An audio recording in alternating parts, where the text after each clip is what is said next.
The world is already coming alive when I get up at 5.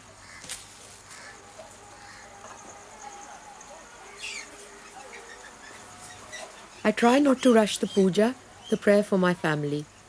But I catch myself thinking of all the things I've got to do today. So many nights they went to bed hungry. So many nights I spent crying. Those days I could only give one meal a day. My husband was a very nice man to start with.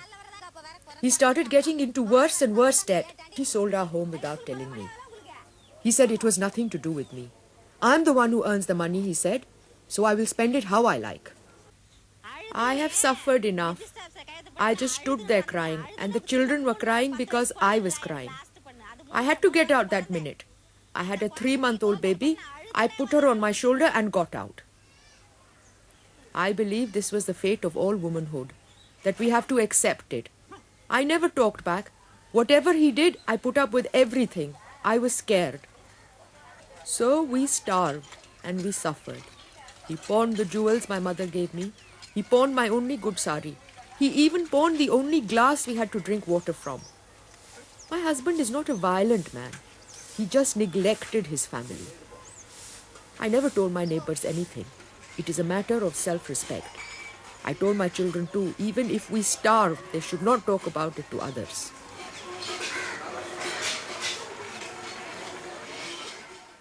It was a nice house, our old one. 2 stories. Instead, we put up a thatched hut on a few feet of land next door.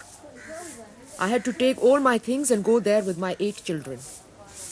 Then, 10 years ago, I heard about the Women's Forum. You get loans to start a business so you can get an income and be independent. But I always tell them that the forum is not just about getting money. There are other causes to march for, and there are other improvements to make, like better health for children and smaller families for mothers. The idea of a proper bank giving a loan to an ordinary woman always gives me a thrill. It is only after joining the forum that my life has changed. I have been able to put my children through school. Now I'm paying 20 rupees a month for my daughter to learn typing. One son is an electrician, one is a plumber, one works for the government, and one is still studying even though he's 18. All of them can read and write, and they all share what they have with us, even if they only get 10 rupees. I thank God for them. We used to be slaves. Through the forum, we have won our independence. Now we are responsible for ourselves.